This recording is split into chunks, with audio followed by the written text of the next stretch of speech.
नमस्ते दोस्तों, welcome back to my channel. मैं हूं डॉक्टर शमिका और त्रिगुणा आयुर्वेद से आप सभी लोगों का स्वागत करती हूं। दोस्तों, इस वीडियो में हम जानकारी लेंगे कष्टार्तव, डिस्मेनोरिया या सामान्य परिभाषा में पीरियड्स के वक्त बहुत ज़्यादा दर्द होना। बहुत सारी लड़कियां हैं, महिलाएं हैं जिनको ये तकलीफ होती रहती है। जैसे हमारा मासिक धर्म आता है, हर महीने पीरियड्स आते हैं, उस समय में बहुत ज़्यादा दर्द होना, पहले 1 या 2 दिन या किसी किसी को जब तक जितने दिन खून जाता है उतने दिन उनको दर्द होता रहता है। ये दर्द इतना रहता है कि वो सो के ही रहती है, पेन किलर खानी पड़ती है, कुछ उनका डेली रूटीन नहीं कर पाती है, तो किसी किसी को छुट्टी लेनी पड़ती है। अगर छोटी लड़कियां है तो स्कूल से छुट्टी लेना, अगर ऑफिस जाने वाली महिलाएं हैं तो ऑफिस से छुट्टी लेना पड़ता है, या फिर घर में काम कुछ भी नहीं हो पाता है, घर में ही बेड पे लेटा रहना पड़ता है, तो आप आपका दिन बेड पे ही गुजार देते हो। तो इस समस्या से काफ़ी सारे पीड़ित महिलाएं पेशेंट बन के हमारे पास आते हैं। और इसके लिए क्या समाधान है? बहुत बार आप पेन किलर ले लेते हो, 1 या 2 बार 3 बार भी लेने पड़ते हैं, लेकिन ये कोई सॉल्यूशन नहीं है। तो हमें जानना पड़ेगा कि ये किस वजह से होता है। तो शूलम नास्ति बिना वातात्, आयुर्वेद के अनुसार शरीर में कहीं पे भी शूल या फिर वेदना, दर्द पैदा होता है तो उसका प्रधान कारण बढ़ा हुआ वायु दोष, वात दोष है। तो आपको अगर कहीं पे भी दर्द हो रहा है तो उसका कारण हम बोल सकते हैं बढ़ा हुआ वायु। और इस केस में जो महिलाएं जिनको मासिक धर्म के समय पेन होता है उनमें भी ज़्यादातर बढ़ा हुआ वायु होता है। लास्ट वीडियो में हमने जानकारी मेनोरेजिया, अत्यार्तव, ज़्यादा ब्लीडिंग होना, जिसमें प्रधानता पित्त बढ़ा हुआ रहता है। पित्त के साथ वायु भी बढ़ता है, लेकिन पित्त ज़्यादा, गर्मी ज़्यादा बढ़ी हुई है। बट जब दर्द पैदा होता है तो मोस्ट ऑफ द टाइम वायु बढ़ा हुआ है। तो आयुर्वेद की चिकित्सा का पहला नियम है निदान परिवर्जन, मतलब जिस कारण से आपके शरीर में वायु बढ़ रहा है उन चीजों से हमें परहेज करना है, दूर रहना है। हम्म? और दवाइयाँ भी लेनी है, और कुछ कुछ पंचकर्मा भी है जो वायु दोष को शांत करते हैं। तो पहले जान लेते हैं वायु किन चीजों से बढ़ता है। तो हमारी लाइफस्टाइल और खान पान, ये प्रधान कारण है जो वायु बढ़ाते हैं। खान पान में कौन सी चीज़ें? बहुत ज़्यादा रूखी सूखी चीज़ें, आप चिप्स, वेफर्स, जंक फूड, मैं हमेशा बोलती हूँ, बेकरी के पदार्थ, फर्मेंटेड पदार्थ, फर्मेंटेशन करते हैं तो उसमें भी गैस पैदा होता है, तो ये बहुत ही ड्राई होते हैं, उनमें पहले से वायु है। ऐसी चीज़ों का आप सेवन करेंगे तो भी आपका वायु बढ़ेगा। इसके साथ ही बहुत ज़्यादा कठोर स्प्राउट्स खाना, उसमें प्रधान राजमा, छोले, बेसन के पदार्थ आते हैं, मटकी आती है, जो स्प्राउट्स हम कच्चे खाना खाते हैं। वेट लॉस के लिए बहुत सारी लेडीज या जिम ट्रेनर्स आपको बोलते हैं कि स्प्राउट्स खाओ या कच्चा सलाद खाओ, लेकिन अगर आपका पेट अच्छा नहीं है, आप उसको अच्छे से डाइजेस्ट नहीं कर पा रहे हो, तो वही खाना जाके आपकी बॉडी में वात दोष को बढ़ाता है। तो जिनको जोड़ों का दर्द है, पेट में दर्द होता है, पेट साफ नहीं होता है, वो लोगों के लिए भी, और स्पेशली जिनको मासिक समय बहुत ज़्यादा दर्द होता है उन महिलाओं के लिए भी ये मेरा सुझाव है कि आप कच्चा खाना मत खाइए, सलाड्स अवॉइड कीजिए। सलाड लेना भी है तो आप हल्का कुक करके ले लीजिए। और ड्राई चीज, स्प्राउट्स आप कच्ची उसमें आते हैं वो मत लीजिए, कठोर मत खाइए। और लॉन्ग टर्म फास्टिंग, मतलब बहुत ज़्यादा भूखा रहना, मतलब बहुत सारी लेडीज़ को आदत रहती है कि वो सुबह काम करती है, मैं काम निपटा लूँगी, बाद में जब समय मिलेगा तब मैं खाना खा लूँगी। तो ऐसा मत कीजिए। जब आपको भूख लग रही है तभी आप खाना खा लीजिए। टाइम टू टाइम खाना खाइए, मतलब 3-4 घंटे में जब भी आपको भूख लगेगी तब आपको खाना खाना ही चाहिए। बहुत ज़्यादा जो फास्ट करते हैं, भूखा रहते हैं, वो लोगों में भी वायु का प्रकोप होता है। Chilled water, cold drinks, fridge का पानी, फ्रिज में रखे हुए पदार्थ, जो ठंडी चीज़ें हैं वो बार बार आप खा रहे हो, रोज़ ही आइसक्रीम सेवन करने वाले भी बहुत सारे पेशेंट्स हैं, ऐसे लोगों में भी वायु का प्रकोप होता है। उसके साथ ही अगर आप कंटिन्यू एसी में बैठते हो, एसी का एक्सपोजर होता रहता है, पंखे के नीचे आपको रहना अच्छा लगता है, तो ये सारी चीज़ें भी आपका वात दोष बढ़ाती है। रजस्वला परिचर्या मतलब जब आपको ब्लीडिंग होता है उस टाइम में आपका खान पान बहुत ही सादा होना चाहिए और जितना हो सके आपको रेस्ट करना चाहिए। हम इस ज़माने में छुट्टी नहीं ले सकते, अपना काम हमें करना पड़ता है, लेकिन अननेसेसरी इधर उधर भाग दौड़ कर रहे हैं, घूमने के लिए जा रहे हैं, क्योंकि आपको ब्लीडिंग हो रहा है, अंदर की नसें फट रही है और उससे ब्लीडिंग हो रहा है। तो ये चीज़ में आपको जितना हो सके आप आराम कीजिए, बैठ के रहिए।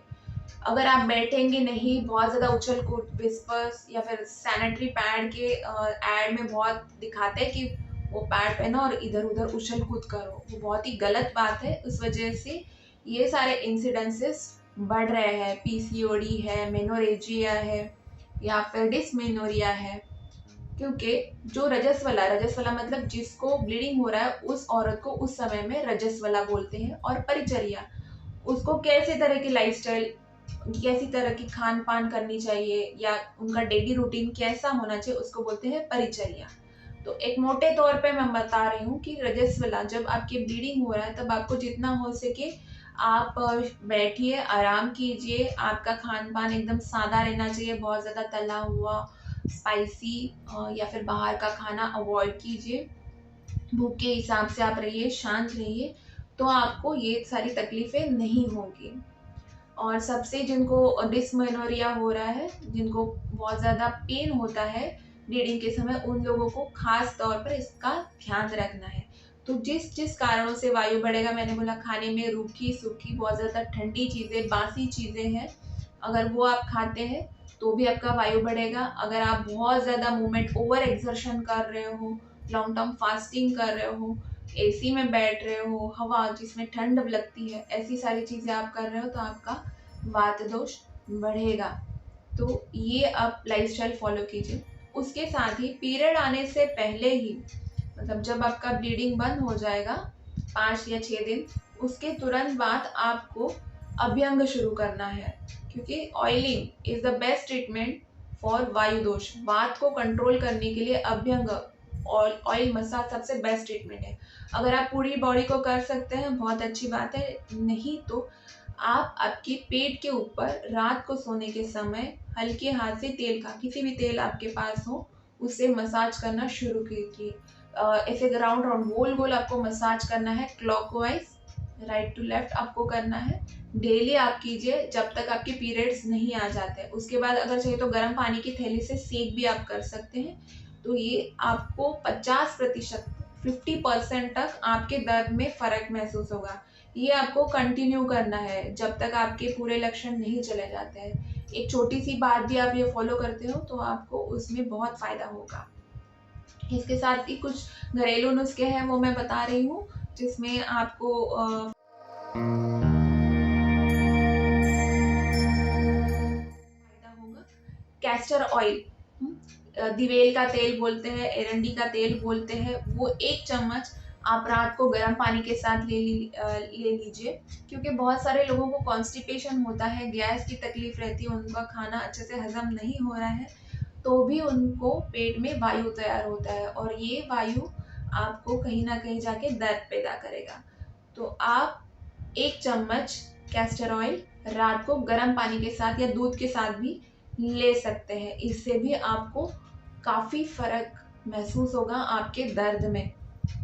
ये घरेलू बात हो गई। ये कैस्टर ऑयल आपकी रोटी में भी, आटे में मिला के उसकी रोटी भी बना के खाते हैं, लेकिन उसकी टेस्ट अगर आपको पसंद नहीं है तो 1 चम्मच गर्म पानी के साथ ले लीजिए। जीरे का पानी गर्म पानी करके उसमें आप ज़ीरा डाल के थोड़ा 1 चम्मच ज़ीरा 1 लीटर पानी में डाल के अच्छे से उबालिए, थोड़े दिन आप वो पीजिए, तो उससे आपका गर्भाशय की शुद्धि होती रहती है, अच्छे से साफ होता है, वायु भी शांत हो जाता है। तो हम ज़ीरा वाटर भी इसमें ले सकते हैं, पूरे दिन भी ले सकते हैं और सुबह उठ के ही आप 1 या 2 ग्लास ले सकते हैं। वो किसी किसी को गर्म पड़ सकता है, लेकिन बहुत सारी महिलाओं में इसकी कोई दिक्कत नहीं होती है, उनका जो मेन सिम्टम है वो भी सॉल्व हो जाता है। आयुर्वेद की बहुत ही प्रसिद्ध दवाई है, इसमें आप ले सकते हो दशमूलारिष्ट, दशमूला रेस्ट का सेवन आप शुरू कर सकते हो दिन में 2 बार, 3 से 4 चम्मच आप खाने के बाद ले सकते हो पानी में मिला के। उसके साथ आप अशोका रेस्ट भी ले सकते हो अगर आपको ज़्यादा ब्लीडिंग हो रहा है तो। अगर सिर्फ दर्द हो रहा है तो आप दशमूला रेस्ट या फिर पंचकोलासव करके एक दवाई आती है, वो दशमूला रेस्ट जैसा ही है, वो भी आप ले सकते हो। तो ये 2 मेडिसिन काफ़ी फेमस है। और अगर आपका पेट साफ नहीं हो रहा है तो उसके ऊपर भी ध्यान दीजिए, किस वजह से आपका पेट साफ नहीं हो रहा, आपको एसिडिटी, ब्लोटिंग जिस वजह से हो रहा है तो उसके ऊपर भी आप ध्यान दीजिए।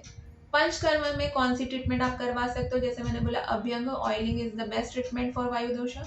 आप अभ्यंग घर पे भी कर सकते हो, डेली के डेली अगर आपको पॉसिबल नहीं तो हफ्ते में 1 या 2 बार, या फिर लोकल एब्डोमिनल मसाज आप कर सकते हो। उसके साथ ही बस्ती, जो आयुर्वेद में एक पंचकर्म में से एक प्रधान चिकित्सा बोली गई है, वायु दोष के लिए सबसे बेस्ट ट्रीटमेंट है, तो वो भी आप करवा सकते हो। किसी भी नज़दीकी आयुर्वेदिक वैद्य के पास आप जाइए, उनसे कंसल्ट करवा लीजिए।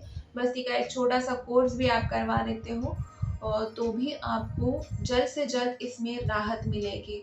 और जैसे ही आपका वायु दोष कम हो जाएगा, आपके दर्द में आपको 100% तक लाभ मिलेगा।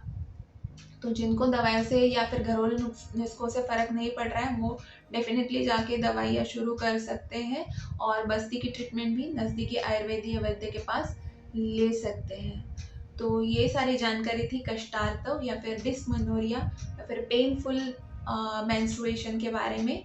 अगर आपको ये जानकारी पसंद आई है तो जिनको ज़रूरत है उनके साथ शेयर कीजिए, हमारे चैनल को लाइक और सब्सक्राइब कीजिए। तब तक के लिए इतना ही। नमस्ते।